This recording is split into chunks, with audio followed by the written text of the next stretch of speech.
ये एक cylindrical vessel है, ठीक है, कंटेनर।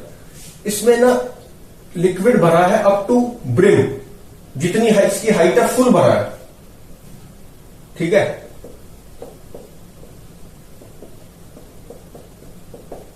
अब इसको ओमेगा से रोटेट कर दिया, रेडियस इसका आर है, ठीक। क्वेश्चन ये है, find the volume of liquid spills, कितना वॉल्यूम लिक्विड का स्पिल कर जाएगा। तो कैसे करेंगे, कितना स्पिल करता है। अब ये स्पिल उतना करता है, अब देखो हमने क्या पढ़ा है कि ये h/2 हाइट नॉर्मल हाइट से ऊपर होती है, ये जो है यहां तक भरा हुआ है, ठीक है, और ये हाइट h है। अब हम ये जानते हैं कि h/2 हाइट ये नॉर्मल हाइट से ऊपर जाता है, up from normal height. Normal मतलब रेस्ट हाइट, जब ये नहीं घूम रहा था तो, और h/2 and h/2 below from rest height. Rest height कितनी है, h है, रेस्ट हाइट यहां पे कितनी है, h, ठीक। तो इस हाइट से h/2 ऊपर जाना है इसको, और h/2 नीचे, लेकिन ऊपर जाने के लिए कंटेनर है ही नहीं, तो ये स्पिल कर जाएगा, ठीक है। h/2 और h किसके इक्वल होता है इसमें, h इज इक्वल टू होता है omega square r square upon 2g। अब ये h जो होता है h/2, ये doesn't depend on this initial height. Initial height पे डिपेंड नहीं करता, चाहे कितनी भी इनिशियल हाइट हो, रेस्ट हाइट, इनिशियल हाइट या रेस्ट हाइट जो भी है, उस पर ये डिपेंड नहीं करता। ये तो ओमेगा पे और आर पे डिपेंड करता है, कितना चौड़ा है कंटेनर, रेडियस, और कितनी तेज घुमाया, उस पर डिपेंड करता है h। और h/2 ये नॉर्मल हाइट से ऊपर जाता है और h/2 नीचे जाता है। लेकिन अब प्रॉब्लम ये है कि ऊपर कंटेनर नहीं है h/2 जाने के लिए, तो h/2 लिक्विड जो है ये स्पिल हो जाता है इसके अंदर से। h/2 हाइट का लिक्विड ये गिरा देगा, और फिर उसके बाद वही शेप बन जाएगी जो बनती है h/2 ऊपर जाने की। तो h/2 लिक्विड गिर जाएगा, मतलब ये वाला लिक्विड जो था, अगर ये h/2 हाइट है तो इतना स्पिल हो जाएगा। इतना स्पिल होने के बाद अब जो ये थी h, ठीक है, और ये h/2, अब जो स्पिल होने के बाद वॉल्यूम बची वो कितनी बची, h' बची। h' इज इक्वल टू क्या है, h माइनस h/2। तो इस हाइट का लिक्विड रह जाएगा, और ये कैसे शेप बन जाएगी, h/2 इसको ऊपर जाना था तो ये ऐसे बन जाएगा, और h/2 नॉर्मल हाइट से नीचे भी जाता है। तो ये वाला जो होगी ये हाइट, ये h/2, ये नॉर्मल हाइट थी अब h', और ये अब h/2 इसको ऊपर मिल चुका है, और ये कितना हो गया, h/2 नीचे भी जाता है, तो ऐसे ये बनेगा। तो ये कब पॉसिबल है, जब ये h/2 लिक्विड खाली हो जाए। इससे भी समझ सकते हैं इसको कि जब ये वाला लिक्विड खाली हो जाएगा, ये वाला समझ लो यहां पे लिक्विड नहीं है, और अब तभी तो ये शेप आ पाएगी, क्योंकि ये शेप आती है, ये तो हम जानते हैं, पहले क्वेश्चंस में कर चुके हैं। अगर ओमेगा से इसको घुमाते हैं तो ऐसी शेप आती है, तो ऐसी शेप आती है। अब ऐसी शेप कैसे आएगी, मान लेते हैं ये लिक्विड सारा खाली है, और ऐसी शेप आने के लिए देखो ये खाली भी होना चाहिए, और यहां लिक्विड कौन सा चला जाता है, तो ये मान लो कि ये वाला जो लिक्विड है ये यहां चला गया, ये वाला लिक्विड यहां चला गया। तो इसलिए हम कह सकते हैं कि h/2 वॉल्यूम, h/2 हाइट के लिक्विड में जितनी वॉल्यूम ऑफ लिक्विड है वो स्पिल कर जाएगी। तो वॉल्यूम स्पिल कितना आएगी, volume spill is equal to pi r square, कितनी हाइट की, h/2 की, तो इतनी volume of liquid will spill. अच्छा, अब इसमें पूछ सकते हैं कि नहीं, ये h/3 लिक्विड ऊपर खाली था, h/3 हाइट का जो लिक्विड है वो खाली था, मतलब ये यहां तक भरा हुआ था, 2h/3 तक भरा था ये। ऐसे समझो इसको कि ये h/3 का खाली था, h/3 लिक्विड, ये वाला अगर खाली था, और h इक्वल टू बोल दिया, h तो हम जानते भी हैं, गिवन भी हो सकता है, omega square r square upon 2g, ठीक। लेकिन ये h/3 का खाली दे दिया इस बार, ठीक है। तो क्या होगा, पूरी हाइट h थी और h ये कैपिटल h/3 दिया है, तो अब कितना स्पिल कर जाएगा? अब हम जानते हैं कि जो ये हाइट है इससे ऊपर कितना होना चाहिए? h/2 खाली होना चाहिए। तो कितने की कमी है? h/2 माइनस h/3, इतने की कमी है।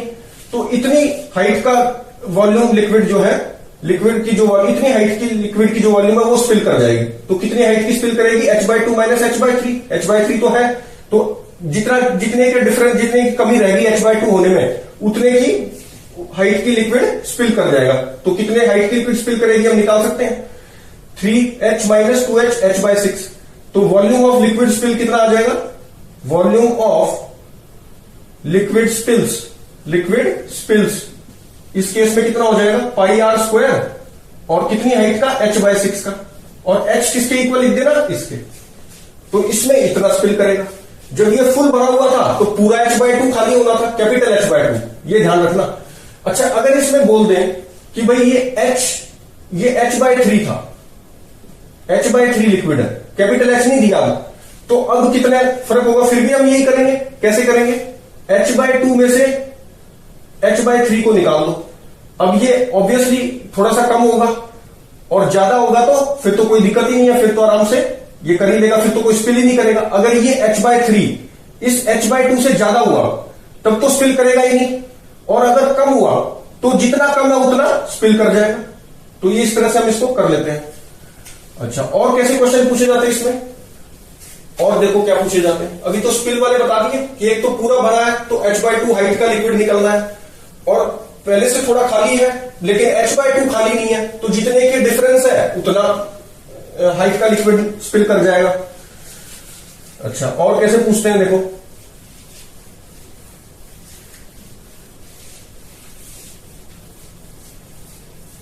अब मान लो ऐसे दे दिया कि h हाइट का लिक्विड है, कैपिटल H हाइट दे दी, ठीक है, कैपिटल H हाइट का लिक्विड है,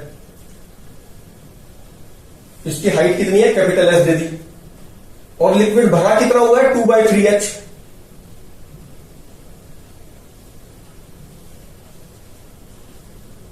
इतना लिक्विड भरा हुआ है, तो ऊपर हाइट कितनी अवेलेबल है? h/3। अब इससे कंफ्यूज मत हो जाना कि ये h वो कैपिटल वाला h है, ये वो अलग h अलग है। अब उसको h' मान लो। अब हम जानते हैं कि h'/2 किसके इक्वल होता है?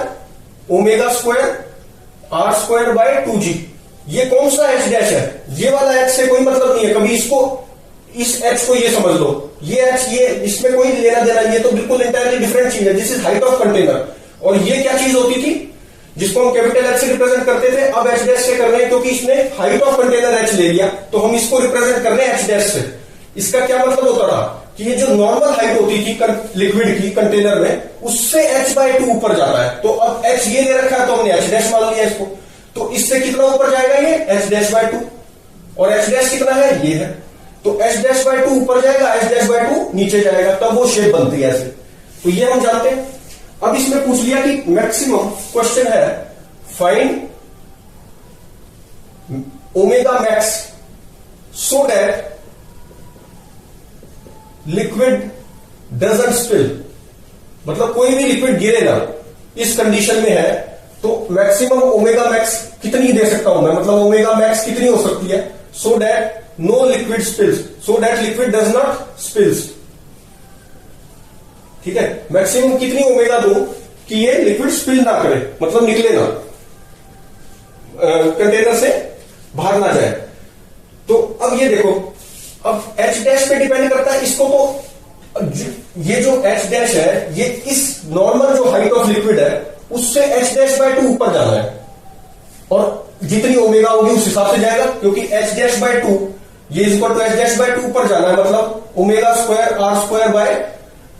r²/4g हो जाएगा ये। ठीक है, तो अब ये देखो, ये जो जितना ऊपर जाना है इसको h'/2 वो किस पे डिपेंड कर रहा है? ओमेगा पे और r पे। r तो फिक्स है, ओमेगा बढ़ाएंगे तो ये h'2 भी तो बढ़ जाएगा। तो इसीलिए ये पूछ रहा है कि मैक्सिमम कितना ओमेगा दे सकते हैं कि ये यहां तक ही पहुंचे, क्योंकि यहां तक पहुंचाने की अनुमति है, स्पिल नहीं होना चाहिए। तो मैक्सिमम देख लो कि h'/2 कितना हो सकता है कि यहां तक पहुंच जाए। तो H dash by two maximum कितना है, so that liquid will not flip, so that liquid does not spills.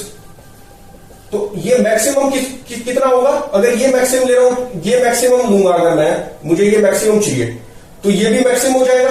और ये कितना मैक्सिमम पॉसिबिलिटी इसकी मैक्सिमम होने की कि भाई गिरेगा, तो मैक्सिमम कितना हो सकता है, h/3। ठीक, ये वाली हाइट तक ही तो ले सकता है ये h'/2। अगर h'/2 इससे ज्यादा लेगा तो स्पिल हो जाएगा, तो मैक्सिमम ये इतना ले सकता है। तो अब h' कितना आ गया, दिस इंप्लाइज दैट, मतलब यहां से निकाल लो, h'/2 ये है ना, तो this is equal to this, तो यहां से निकाल लो ओमेगा मैक्स। अब this implies that omega max is equal to कितना आ गया, 4gh/3 और अपॉन r²। तो इसका अंडर रूट, या तो r² इधर ही लिख दो, या अंडर रूट करके 1/r बाहर निकाल लो, तो ये आंसर आ गया। ओमेगा मैक्स कितना पॉसिबल है, so that liquid doesn't spills out, 4gh/3, या तो यही r² लिख दो और इसको हटा दो, और या फिर बाहर निकालना है तो ऐसे लिख दो। तो मैक्सिमम इतने ओमेगा से घुमा सकते हैं इस कंडीशन में। कौन सी कंडीशन, कि जब हाइट ऑफ लिक्विड 2/3h है और हाइट ऑफ कंटेनर h है, मतलब h/3 अवेलेबल हाइट है जहां तक लिक्विड जा सकता है मैक्सिमम, तो वो मैक्सिमम हाइट हमने h/3 ले ली, वहां से ओमेगा मैक्स निकाल दिया कि इससे ज्यादा ओमेगा मैक्स करोगे तो फिर ये h'/2 बढ़ जाएगा, और h'/2 h/3 से ज्यादा हो जाएगा तो स्पिल कर जाएगा। तो मैक्सिमम इस पे कंडीशन है कि कितना हो सकता है, h/3 के इक्वल, तो वहां से ओमेगा मैक्स आ गया। तो इस तरह से हम इसको सॉल्व कर लेते हैं, और देखो कैसे पूछते हैं क्वेश्चंस।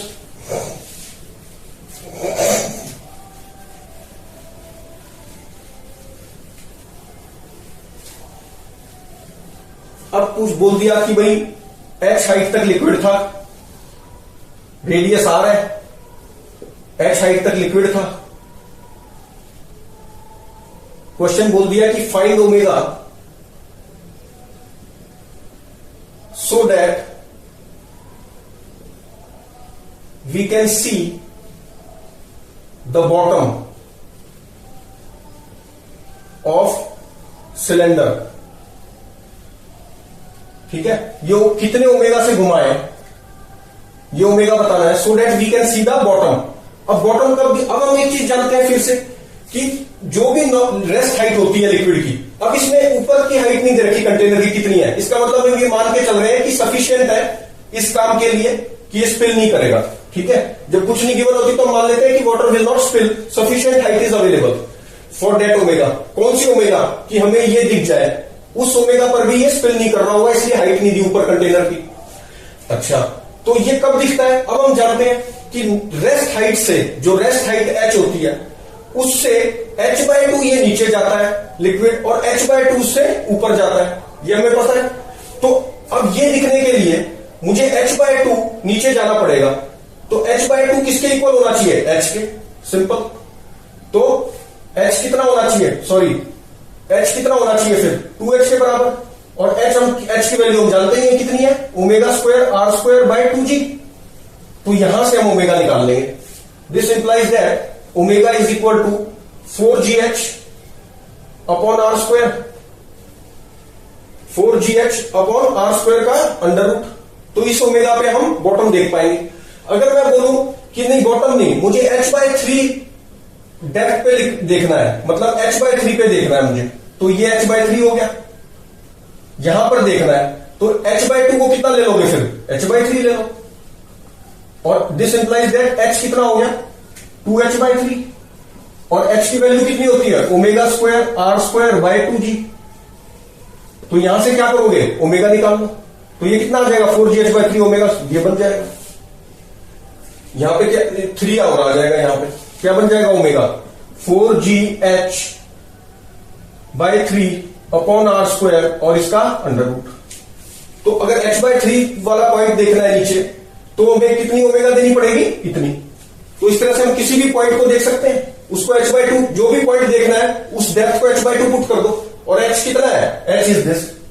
अब कोई कहे कि नहीं मुझे इससे भी 1/3 मीटर नीचे देखना है, मतलब ये 1/3 मीटर है, ये वाला पॉइंट देखना है, तो क्या करोगे, अब फिर से क्या करो, h/2 को क्या मान लो, h + 1/3 पुट कर दो, सिंपल। जितना नीचे जाएगा उतना ही ऊपर जाएगा, और ये मान के चल रहे हैं कि हाइट ऑफ कंटेनर सफिशिएंट है कि हम ये पॉइंट देख पाए। तो यहां से क्या हो गया, ये कर दो, तो यहां से h कितना आ गया, 2h + 2/3 आ गया, and h is equal to ω²r²/2g। यहां से ओमेगा निकाल लो, find omega, that will be our answer. तो हम इस तरह से इनको सॉल्व करते हैं। और करेंगे नेक्स्ट वीडियो में, क्वेश्चन और करेंगे, अच्छा क्वेश्चन नेक्स्ट वीडियो में।